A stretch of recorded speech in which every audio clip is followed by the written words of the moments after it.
Olá, queridos! Bem-vindos para mais uma aula de filosofia. Sou o professor Hélio e estou aqui nesse momento para caminhar mais um pouco com vocês. Olha que interessante. Unidade 2, segundo ano.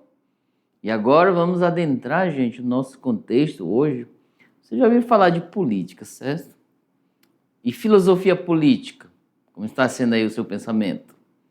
Eita, geralmente quando se fala de política, as pessoas ficam meio desanimadas por algumas situações, né, em maneira geral.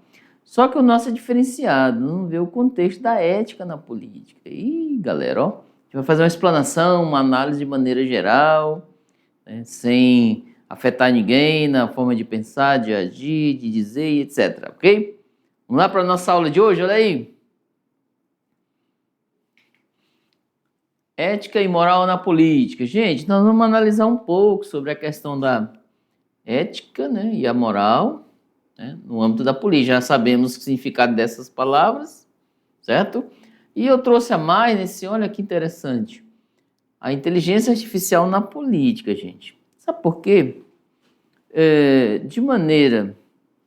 Você sabe que a IA, né, a inteligência artificial, ela está hoje adentrando todos os âmbitos, né, em todos os setores, em todas as realidades, em todos, vamos dizer assim, em todos os campos do conhecimento.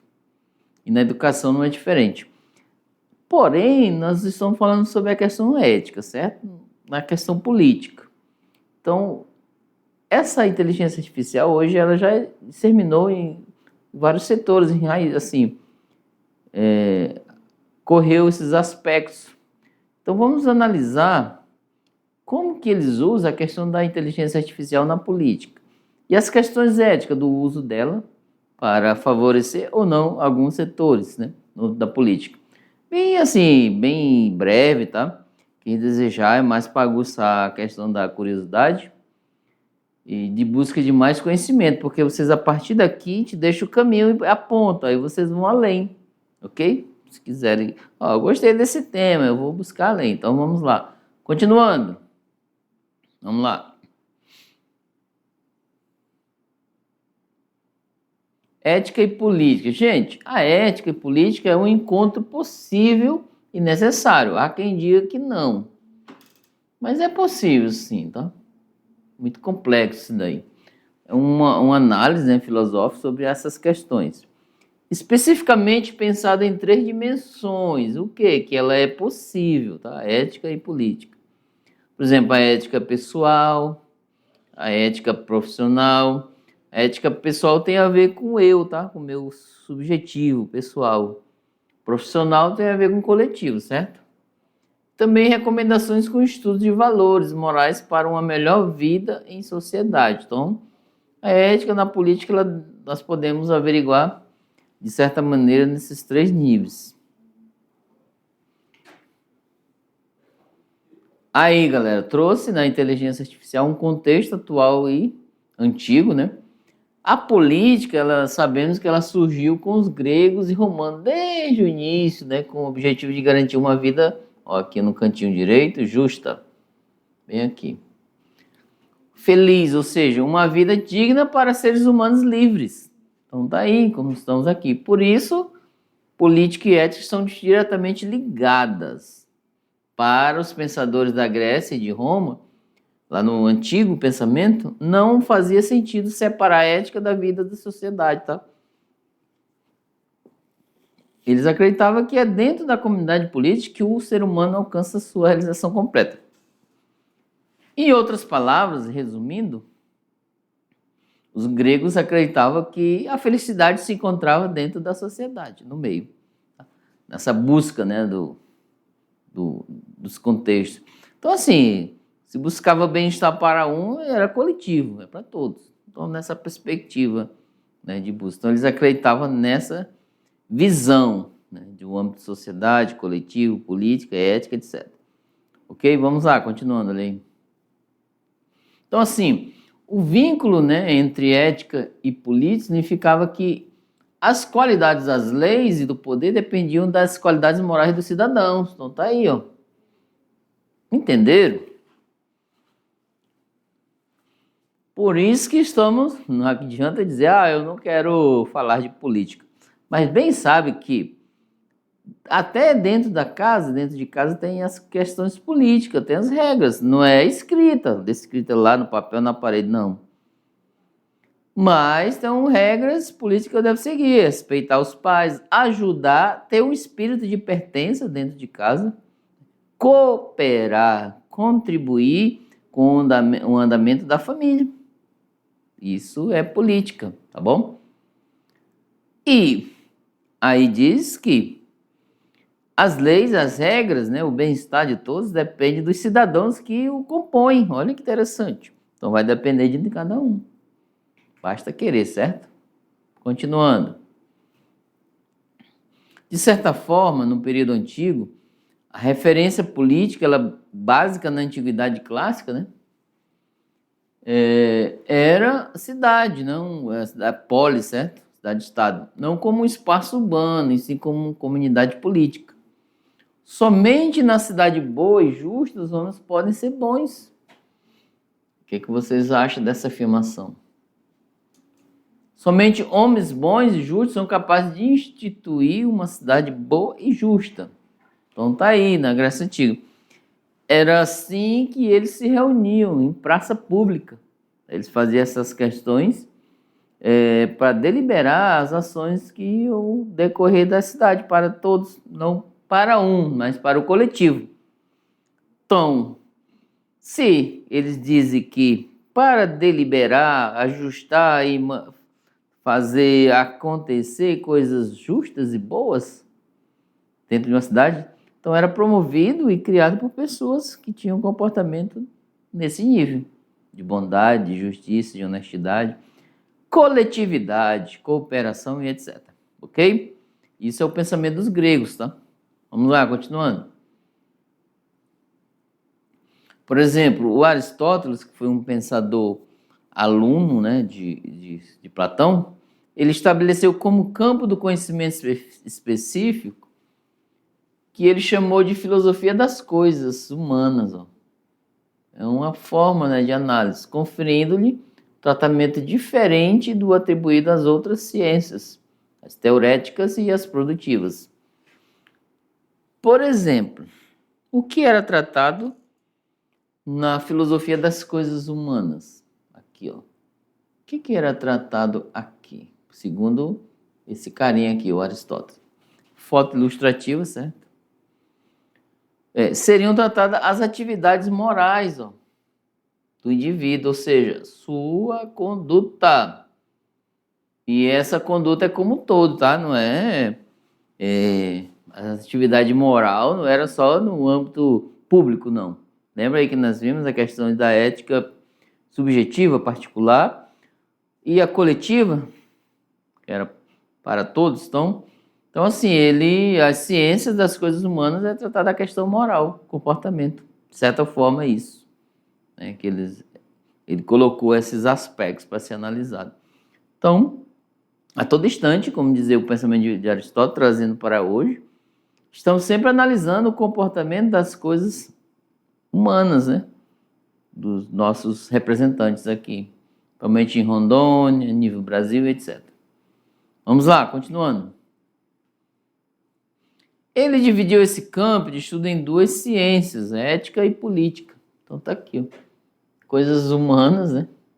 A ética ela trataria das ações humanas dos individuais, as quais estariam subordinadas ao bem coletivo ou à felicidade, tá aqui, ó.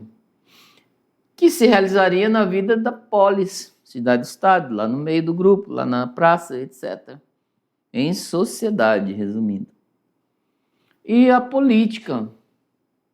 A política seria a reflexão sobre o Estado e a vida na comunidade. Olha que interessante isso. Porque a política, aí, nesses aspectos, segundo Aristóteles, ele tratava das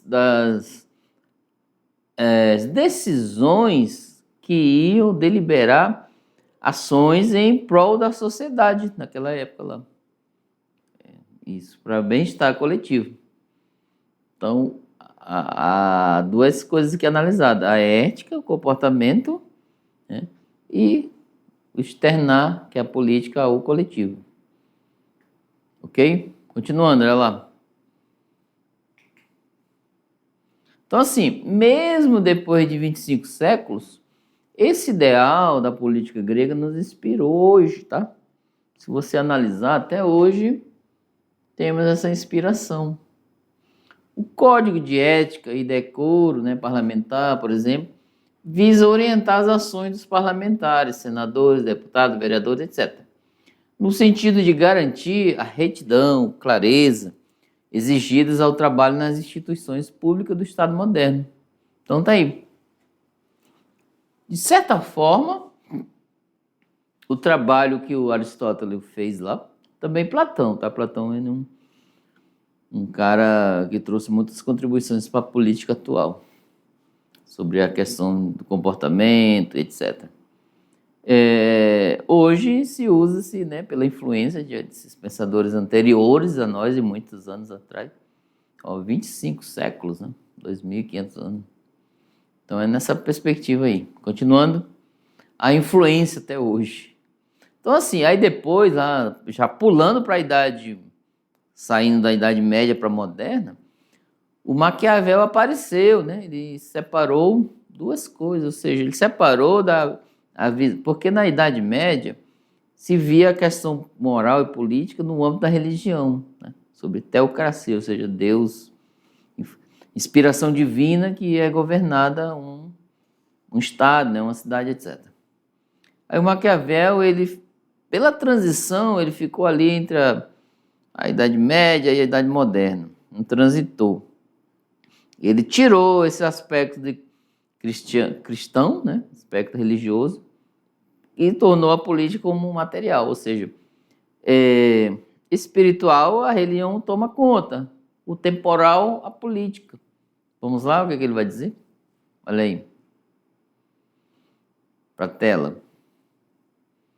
Então assim, Maquiavel ele separa duas coisas, a moral pessoal, tá? Então tá aqui, ó, bem aqui, veja se dá para ver, que é certo ou errado na vida individual da pessoa, certo?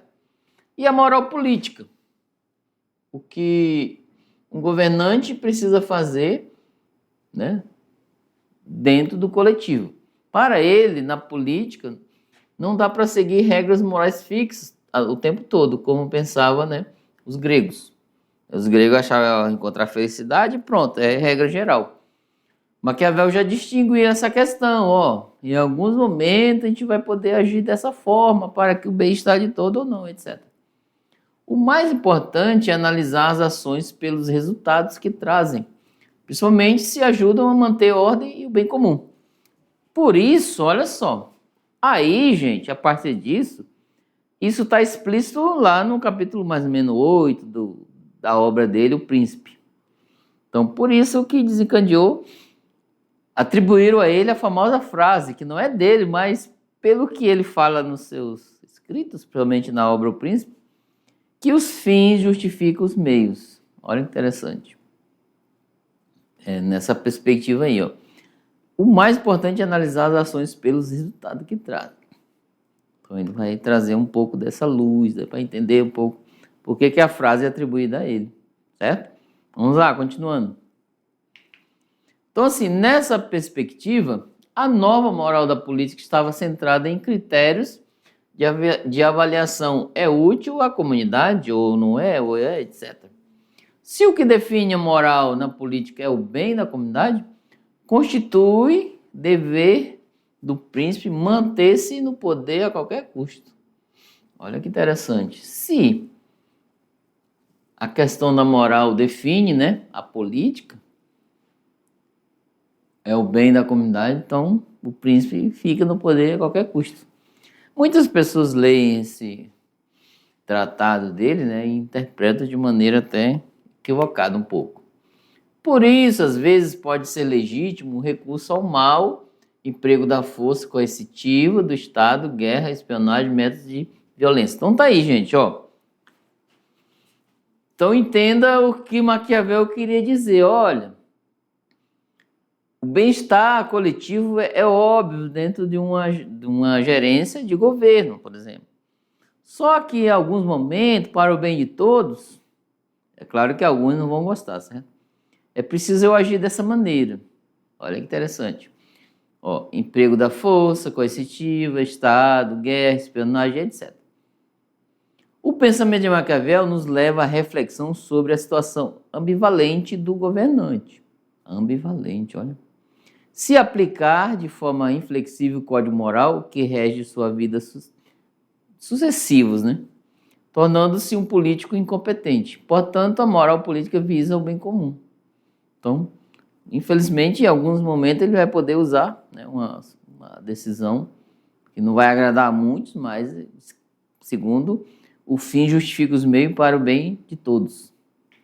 Essa perspectiva. De certa forma, gente, a hereditariedade, personalidade e virtude formavam o centro da política, certo? Orientada pela ideia de justiça e de bem comum. Esse conjunto de ideias e imagens é demolido por Maquiavel, que era sucessores, tá? Um dos aspectos da concepção maquiaveliana que melhor revela essa demolição encontra-se na figura do príncipe virtuoso, né? Então tá aí.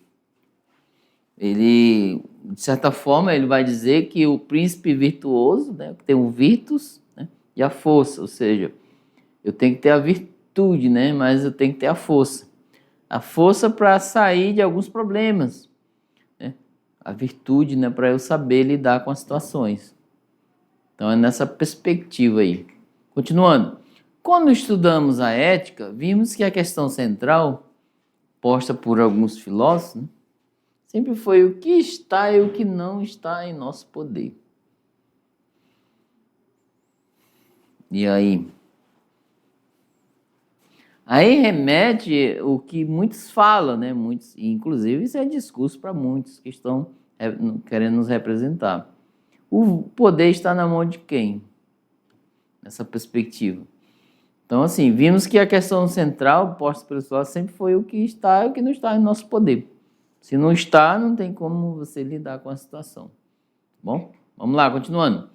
Vimos também que estar em nosso poder significa a ação voluntária, racional, livre, própria da virtude, ó. E não está em nossos poder, né, em nosso poder. Significa, né, significava o conjunto de circunstâncias externas que agem sobre nós, que determinam nossa vontade e nossa ação. Então tá aí. Isso age de certa forma, né, dentro do âmbito da questão política. O que rege sua vida pessoal, a vida política, sem dúvida, colherá fracassos sucessivos, né? Tornando-se um político incompetente. Então, assim, gente, ó. Então, ele vai dizer assim, olha, gente, o que rege na minha vida pessoal, né, sobre a vida política, aí ele vai dizer, ó, poderá colher fracassos, né? Por quê? A minha ética pessoal é distinta da ética coletiva, né? Ética representativa. Às vezes a ética da convicção, que é pessoal, poderá afetar o coletivo, a ética coletiva. Porque a minha convicção eu tomar essa decisão, mas e aí, é o bem para todos? Essas ponderações poderiam levar as pessoas a considerar que Maquiavel defende o político imoral. Não. Os corruptos e o tirano. Não se trata disso, tá? Não me entendam mal, olha só. A imagem em si, não me entendam mal, gente. Então vamos se explicar, certo? Olha lá. Então assim, a leitura sobre o pensamento de Maquiavel sugere a superação, ó, dessas ações, né, que vem a imoralidade, mas não rejeita a moral própria da ação política. Então, supera a decisão, né, do agente, né, do representante, mas, né, ela não rejeita a moral própria da ação política, ou seja, às vezes eu vou ter que tomar algumas decisões para o bem coletivo, certo? Isso é próprio da política. Então ele vai dizer, ó, O pensamento de Maquiavel sugere a superação dos escrúpulos imobilistas da moral individual, do ser, né, do eu, mas não mexe na questão do coletivo, a ação dentro da política. Para ele, a moral não deve orientar a ação política, segundo normas gerais e abstratas, mas, olha, a partir do exame de uma situação específica em função do resultado dela, já que toda ação política visa a sobrevivência do grupo e não apenas dos indivíduos isolados. Então tá aí. Isso daí vai trazer um pouco, voltando lá no tempo, o cerne principal, a função principal, o objetivo principal da política dos gregos, que era o quê? O bem comum, a vida justa. Então ele vai dizer, ó, a ação política, de qualquer forma, visa a sobrevivência do grupo e não apenas dos indivíduos isolados. Então é pensando dentro do coletivo. Tá bom? Esse que é o objetivo. Vamos lá. Na nova perspectiva para fazer política, é preciso compreender o sistema de forças existentes que existe, de fato, e calcular a alteração do equilíbrio provocada pela interferência de sua própria ação nesse sistema. Como vimos, o desafio está em compreender bem a relação fortuna-virtu. Então tá aqui, a gente vai compreender um pouco, né, sobre isso. Fortuna-virtu, né? As pessoas têm que ter habilidades para lidar com várias situações que venham a ocorrer. Então, é necessário compreender esse desafio, essas funções, para se tornar um bom representante, ok? Continuando, olha aí. Com o distanciamento da política normativa dos gregos e a secularização da política, cabe ao próprio governante estabelecer caminhos. Então tá aí. Ficou mais complexo, né? Antes se tinha a questão da teocracia, né? Deus no centro. Tinha a questão da vida justa lá dos gregos. Isso aqui é da Idade Média, ok? Dos gregos, vida justa. Hoje não, cabe, né, o político decidir, né? Estabelecer seus próprios caminhos. Claro que ele vai pegar aquela coletividade, etc. Ética e política não podem ser confundidas, ok? Elas se relacionam, né? Cada uma no seu campo específico, ó, não se confunda ambas as partes. Por um lado, a política, ao entender a justiça social a todos, permite que os indivíduos tenham condições de melhor formação moral. Por outro lado, a vida moral é importante no exercício da cidadania, ok? Para que os interesses egoístas não se sobreponham aos coletivos. Então tá aí. Todas, né, no âmbito da sua forma de agir, tá? Não se confunda do seu lado. Tenham condições de melhor, né? Formação moral para todos. A política vai oferecer isso, tá? E a vida moral é importante no exercício da cidadania. É necessário. Às vezes nós cobramos tanto e nós estamos fazendo o quê? Às vezes, gente, temos que analisar. Às vezes a gente critica aquele sistema enorme de marketing, etc. Mas e a nossa ação dentro desse contexto? Qual seria? Qual é? Como está acontecendo? É reconhecer a si mesmo dentro do contexto, ok? Continuando, vamos lá. De maneira geral, gente, e resumida, de certa forma, os seres humanos acompanham a política muito superficialmente. Isso é geral, não estou generalizando, tá? Isso não é todos, não, mas... Por isso que muitos perdem a esperança nela. E aí, o certo, gente, é participar, interferir para produzir a mudança que nós aspiramos, certo? Fazer com que as coisas fiquem mais parecidas com aquilo que consideramos correto. Vamos fazer com que ela melhore. Então, assim, é de praxe dizer, certo? Nós, enquanto cidadãos, no exercício da cidadania, poderíamos, não frequentemente, também não diariamente, mas ter um momento, tá? Ou alguns momentos, de acompanhar, né, como está ocorrendo as decisões políticas da nossa região. É bom isso, tá?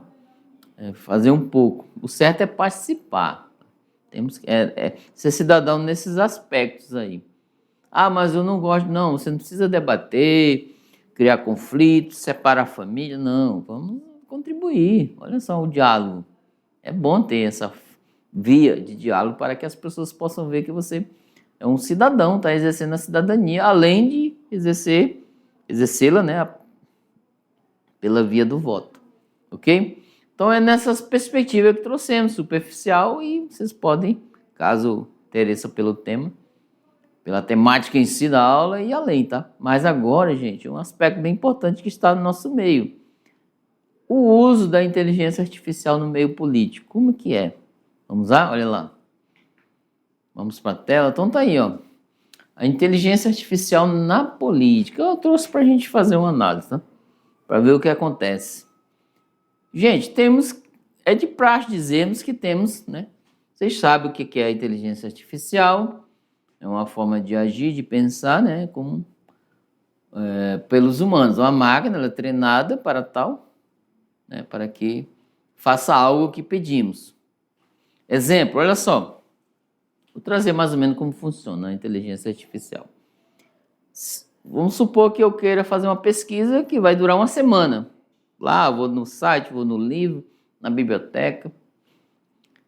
A inteligência artificial ela é treinada, tá? Ela é treinada por acompanhamentos, né? Alguém acompanha, por algoritmos. Ela é treinada, tudo aquilo que você vai pedindo, falando e postando, ela vai treinando cada vez mais. Ela é treinada para pensar como nós, mas será que é que nem nós? Então, assim, ela vai demorar rápido. Ela demora assim. Se você gastou uma semana, ela vai gastar 1 minuto, 2, 3, para resolver uma. E só que assim, tem limitações, é claro. Ela vai buscar os dados, né, nos bancos de dados que existe já pronto na internet, tá? Ela não vai na biblioteca lá que está fisicamente, não. Se a biblioteca tiver material online, ela localiza, tá bom? Mais ou menos nessa perspectiva. Vamos lá. Gestão e governança, gente. A inteligência artificial, ela ajuda, tá? Ela faz uma adoção da IA na gestão pública, ela otimiza, né? Policial proceder grandes conjuntos de dados, então otimiza muito. Quero fazer uma pesquisa, etc. As Civic, né, Techs, ela ampliam a participação cidadã e a transparência, porque temos vários sites, gente, criados inclusive pela ajuda da IA, de transparência, né, disso, daquilo, etc. Então ela ajuda, né, nessa perspectiva. Estratégia eleitoral, né, aqui em cima. O microdirecionamento permite campanhas mais precisas, olha que interessante. Ajuda, certo? Personalizando mensagens para perfis específicos e definindo a comunicação política. Então veja bem, olha só. Isso eu estou trazendo de maneira, vem aqui comigo, de maneira superficial. A inteligência artificial ajuda nesses aspectos e outros também. Olha só, vocês podem aprofundar em cada um, em como que ela vai fazer, como que ela age, etc. Continuando, olha aí.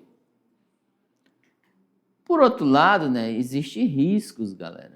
Olha que interessante, né? Parece maravilhoso, mas tem o lado ruim. Riscos éticos, ó, desinformação e integridade eleitoral. Manipulação de deepfakes, né? São o quê? A IA generativa é aquela que gera, ó, facilita, né, a criação de conteúdos sintéticos e deepfakes falsos, tornando a distinção entre fatos e manipulações uma adesão constante para a integridade das eleições. Opacidade algorítmica, sistemas que operam como caixas pretas, podem produzir viés estruturais sem transparência. Então, assim, o lado ruim, né, nessa perspectiva traz a possibilidade de criar várias informações nas redes sociais falsas até, prejudicando alguns representantes ou aqueles que pretendem, aspiram, etc. Ok? Continuando, olha lá. Aí, gente, autonomias e bolhas, ó. Tá aí. Algoritmos de recomendação podem criar bolhas de informação, limitando o debate público plural e afetando a autonomia individual do eleitor no processo de escolha. É assim, é como se você tivesse uma... Ó, essa questão da bolha é assim, você tem uma caixa lá, uma bola em forma de círculo. Aí as informações que era para os colegas dentro da sala de aula, você vai colocando isso no segredo, não mostra para ninguém. Todas as informações boas que era para o coletivo, para os seus colegas ou não, são uma simulação, tá? Aí você vai acumulando dentro da sua caixinha, lá da sua bolha. Ninguém vê, só você. Então, os algoritmos de recomendações são assim, eles criam bolhas de informações que está limitada só a um grupo específico ou a pessoa específica. Isso é um dos perigos, tá? Ó, vigilância maciça. Uso indevido de dados pessoais para fins políticos, ameaça a privacidade e a liberdade de expressão. Então, assim, se vocês pesquisarem, vocês vão encontrar várias informações de pessoas que criam e disparam as deepfakes, né? E aí também coletam informações, né, para manipular as pessoas. Nós precisamos de quê? Liberdade de expressão, fim da vigilância massiva, debate plural, olha que interessante, e autonomia do voto. É isso que a gente precisa, tá bom? Então é nessa perspectiva que as questões éticas elas podem ser analisadas. Assim, existe N's, né? Vou colocar aqui as nossas referências. Existe N maneiras de se analisar a questão ética. Eu trouxe aqui no âmbito da política. É possível ética na política? Qual é a sua informação aí? O que você sabe? Professor, não é possível, por isso. Professor, é possível por causa disso. Então, para podermos fazer uma análise sobre o nosso comportamento, o eu, né, a ética pessoal, da convicção, com a ética coletiva, da representabilidade, ou seja, eu, enquanto representante político, eu tenho minha ética pessoal, porém eu tenho que pensar muito na questão ética coletiva, né, para o bem-estar dentro de um grupo, dentro de uma sociedade, dentro de aspectos que vai moldar imaginariamente, né, vamos trazer lá o comportamento lá dos gregos, né, uma vida justa, uma vida honesta, uma vida do bem comum para as comunidades. É claro que existem as divergências, né, as formas de pensar o eu distintamente um do outro, mas existe também a possibilidade de eu unir esses diferentes, inclusive no campo da ética, né, para trazer para o bem-estar. Por quê? A política, sim, que ela é o fio de saída para deliberar políticas públicas, né, para que as pessoas vivam bem em sociedade. Isso é dentro de um comportamento de democracia, certo? Ou seja, pensar o eu aqui, mas com a visão coletiva, para os demais. A meu ver, né, salvo Maquiavel, que vai dizer, ó, em alguns momentos eu não posso pensar em algo, por exemplo, em algo ético, moral aqui, porque eu vou ter que usar o uso da força para o bem de uma sociedade. Olha que interessante, isso confunde muito nossa cabeça diante das decisões, né, no nosso comportamento enquanto representante, tá? Eu estou colocando assim. Como seria a cabeça de um representante quando ele se pensa nessa perspectiva? Poxa, eu devo pensar o coletivo, mas, né, tem aspectos que eu devo preservar e usar para que faça valer essa ação os fins, né? Olha aqui, os fins justificam os meios. Então, a finalidade que é o bem-estar da sociedade, do grupo, ok? Então, assim, essa aí foi a nossa aula e agradeço por ter ficado até aqui. E não saia daí não, que daqui a pouco a gente volta. Tchau, tchau.